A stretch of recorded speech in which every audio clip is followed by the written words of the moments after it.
के संगठनों से मिल करके एक बातचीत शुरू की गई है जो मौजूदा रोजगार का संकट चिंताजनक है उस संदर्भ में। और जाहिरा तौर पे रोजगार का संबंध, संकट का संबंध राजनीतिक अर्थनीति से है, अर्थव्यवस्था से है। जैसी अर्थव्यवस्था होगी वैसे रोजगार का हश्र होगा।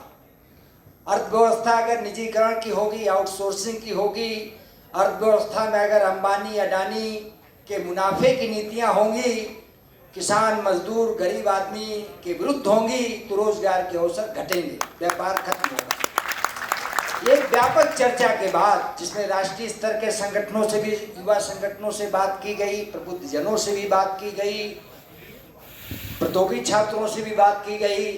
4 मुद्दे हम लोगों ने एकत्र किए हैं, नारे हैं, मुद्दे हैं और आप लोगों के सामने भी रखना चाहता हूं।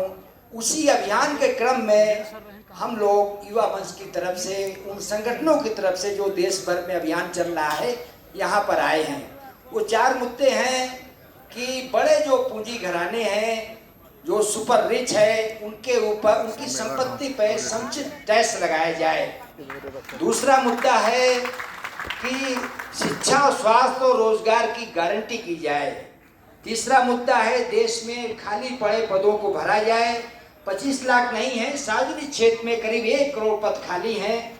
10 लाख जिसमें केंद्र सरकार में है। मोदी जी ने वादा किया था 2 साल पहले ट्वीट करके मिशन मोड में भरने का, अभी भी 10 लाख बचे हैं। अगर कुछ कम हुए हैं तो रेलवे में सेफ्टी के पद खत्म कर दिए गए, यूपी में भी खत्म किए जा रहे हैं, समय कम है। और चौथा मुद्दा है हम लोग जो उठा रहे हैं, हर व्यक्ति की गर्मापूर्ण जिंदगी की गारंटी की जाए। ये सब संविधान में दिया गया है।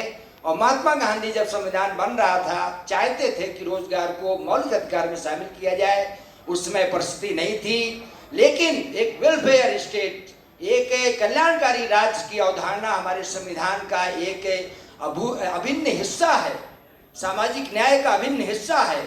और वो तभी पूरा हो सकता है जो इनइक्वालिटी बढ़ रही है, जिसकी बात कर रहे थे डॉक्टर ओम शंकर जी, जो असमानता बढ़ रही है, उसके एक बस आधा मिनट, वो तभी दूर हो सकती है जो आज अकूत मुनाफा कमाया गया है देशी विदेशी बड़े पूंजी घरानों की तरफ से, सरकार की मदद से, सरकार के सहयोग से।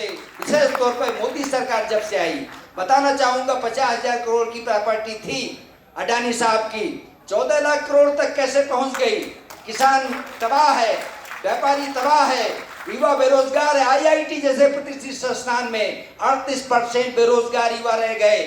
आज की स्थिति यह है, आत्महत्या की दर बढ़ गई, युवा लोग परेशान है। इलाहाबाद में हर महीने में 2-4 आत्महत्याएं हो रही हैं। कौन इसका जिम्मेदार है? इसलिए आप सबसे गुजारिश है, इस सम्मेलन से भी चाहता हूं, ये 4 प्रस्ताव ये फाइनल नहीं है, आगे आप भी सुझाव दें, इसमें जोड़े जाएंगे मुद्दे। इस सम्मेलन से भी गुजारिश है, लीडर ऑफ अपोजिशन आ रहे हैं, उनसे भी गुजारिश है कि इन 4 प्रस्तावों को देश में, क्योंकि हमारा संगठन या कुछ युवा संगठन देश भर में जो करोड़ों युवा बेरोजगार हैं उन तक पहुंचा नहीं सकते हैं। आप सबसे अपील है इस अभियान को हर कैसे जन जन तक पहुंचाया जाए, जिससे एक रोजगार का सवाल हल हो सके। धन्यवाद। इंकलाब जिंदाबाद। शुक्रिया।